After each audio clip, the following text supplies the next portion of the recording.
passage this week comes from, well, it's called various things. I've heard Song of Songs and Song of Solomon. But this is Song of Solomon, chapter 2, verses 8 through 17. The voice of my beloved. Look, he comes, leaping upon the mountains, bounding over the hills. My beloved is like a gazelle or a young stag. Look, there he stands behind our wall, gazing in at the windows, looking through the lattice. My beloved speaks and says to me, "Arise, my love, my fair one, and come away. For now the winter is past, the rain is over and gone. The flowers appear on the earth. The time of singing has come, and the voice of the turtle dove is heard in our land. The fig tree puts forth its figs, and the vines are in blossom. They give forth fragrance. Arise, my love, my fair one, and come away. O my dove, in the clefts of the rock, in the covert of the cliff, let me see your face. Let me hear your voice. For your voice is sweet, and your face is lovely. Catch us the foxes, the little foxes that ruin the vineyards, for our vineyards are in blossom. My beloved is mine, and I am his. He pastures his flock among the lilies. Until the day breathes and the shadows flee, turn, my beloved, be like a gazelle or a young stag on the cleft mountains.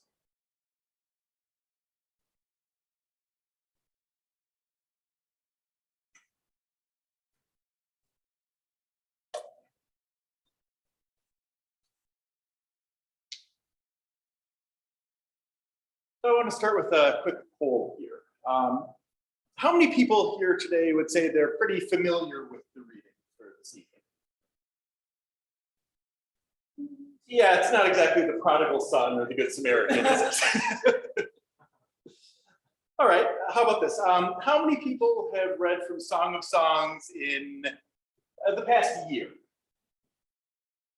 Okay, couple. How about the past 5 years? All right, a few more. And I'm willing to bet that most of the people who answered yes to that question were doing one of those read the whole Bible in a year challenges.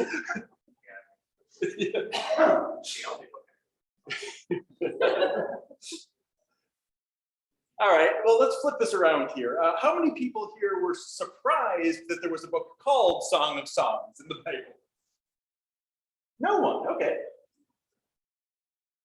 See, in my experience, people's level of familiarity with Song of Songs lies somewhere in between I'm aware of it, but it's not really part of my regular study, and a song of what now? Now, part of that might be because it actually has a few different names. It's also called Song of Solomon, and sometimes it's called Canticle. But a bigger part of it, I think, is that the book itself is almost completely ignored. I mean, I've had my share of sermons in my life, but I honestly can't say that I ever remember hearing Canticle preached on. I mean, I've been to my share of Bible studies too, but I can guarantee not one of them dealt with this book. And just kind of given who I am, I find that to be intriguing, right? I mean, I want to know why this part of the Bible is so neglected. So when Songs 2 popped up as one of the readings for the lectionary this week, I jumped at the chance to tackle it. Because, I don't know, masochism, I guess. Now, one thing to look at when you're dealing with a neglected text is to look at which groups have prioritized it over the years. For instance, James might be a bit neglected in a Lutheran church, but celebrated by the Anabaptists. Or Revelations might be neglected in an Episcopal church, but central to the theology of a Pentecostal group. But for Canticle, I mean, you have to look pretty hard for a group that doesn't actively avoid it. In fact, nearly every theologian or group that dealt with it at all treated it as a complete allegory. In other words, the man in the poem isn't actually a man, it's God. And the woman isn't really a woman, it's a symbol of the church. Or for Jewish commentators, a symbol of Israel. Or for the mystics, a symbol of the reader's inner being. There is virtually no one who deals with the plain reading of the text, because that would mean that there was an entire book of the Bible celebrating human love, intimacy, and yes, sex. Canticle never mentions God, not once. I mean, heck, it never even mentions anything that most people would think of as religious activities, whatever that means. I mean, there are no prayers or priests or prophets. The closest that we get to a holiday or festival is a marriage procession. The only other book of the Bible that doesn't mention God directly is Esther. But at least that's a book about how to be faithful in the midst of a world that doesn't share your faith. And it tells the story of the Jewish holiday of Purim.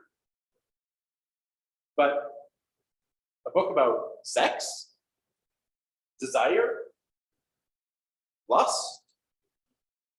Surely that must be some sort of metaphor, right? Well, tonight I want to suggest an interpretation that breaks with that tradition. What if it's not a metaphor? Or at least not primarily a metaphor?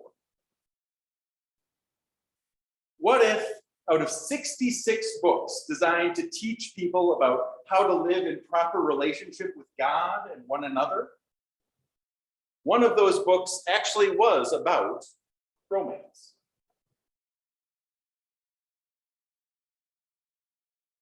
What if this book about passion and longing is there because these things are an intrinsic part of the human experience? The theology would be incomplete if it didn't address them.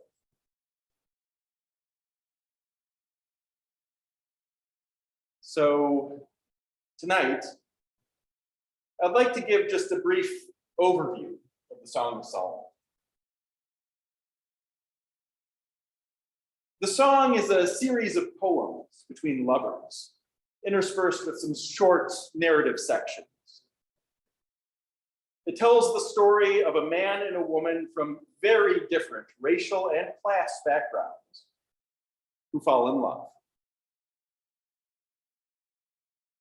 The woman declares in the first chapter, "I am black and beautiful, O daughters of Jerusalem, like the tents of Kedar, like the curtains of Solomon.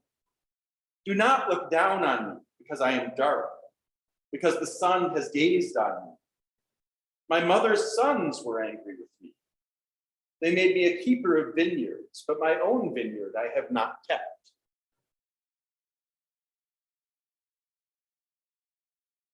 And this woman, who was looked down on for her dark skin, even by her brothers, or potentially half-brothers, her mother's sons, was forced to work the fields that she would have no share in. And this woman falls for the most privileged and powerful man of her generation,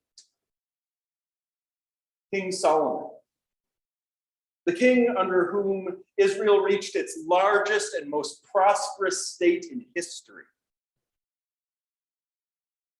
She describes his body as an ivory panel and his legs as alabaster columns, because Solomon never went outside unless he wanted to. I mean, the socioeconomic gulf between these two is almost impossible to overstate. But this woman from Lebanon catches the eye of the king. And he falls for her every bit as hard as she had fallen for him. And what follows is something of a whirlwind romance. In the first chapter, the king takes her into his chambers, which honestly would not have been all that unusual. I mean, Solomon wasn't exactly known for his chastity, king with 1,000 wives and all that. But what was unusual for the time, and indeed for most times before, say, 1960, was that the woman is portrayed in an unabashed and even positive way as a sexual being. And here's just a quick sampling of verses from the first 2 chapters that might help you to understand just why readings from this book are seldom and carefully chosen. While the king was on his couch, my nard gave forth its fragrance. My beloved is to me a bag of myrrh that lies between my breasts. As an apple tree among the trees of the wood, so is my beloved among young men. With great delight I sat in his shadow, and his fruit was sweet to my taste. I think I'll just let those verses speak for themselves, because it turns out I'm a little bit of a prude myself. It is perhaps worth noting, however, that young Jewish children were often not allowed to read this particular book until they were of marriageable age, for fear that it might arouse certain passions within them. Now, in chapter 3, the woman has a dream about her lover and wakes up so hot and bothered that she goes off to the palace to find him, and she will not let him go until she has dragged him back to her bedroom.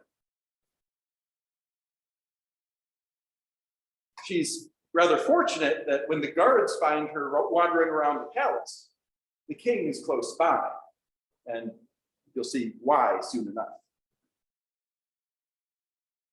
Now, at this point, Solomon makes things official.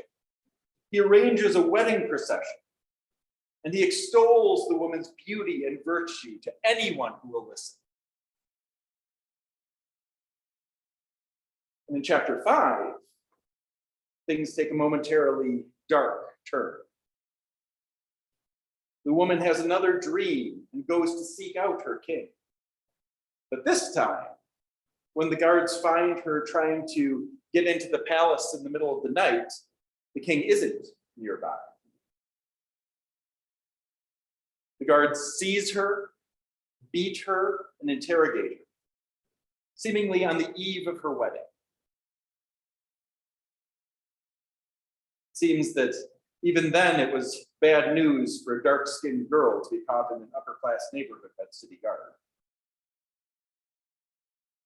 Now, when they uncover her face and find that she's a young girl looking for her lover, they do actually try and help her find him. And while she does give a description of him and tells them which particular garden to bring her to, she is careful never to mention her lover's name. Perhaps understanding that if they find out who's betrothed to they just roughed up, they might be more inclined to flee than to help her.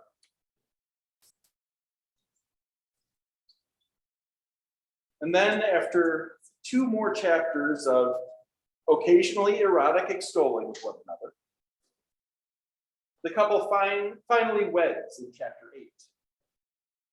And the climax of the book is verses 6 and 7 of that chapter.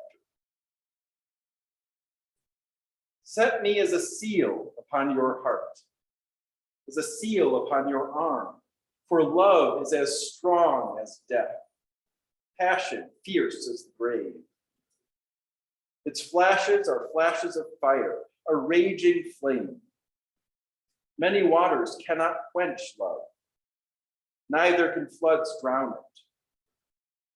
And if one were offered for love all the wealth of one's house, it would be utterly scorned.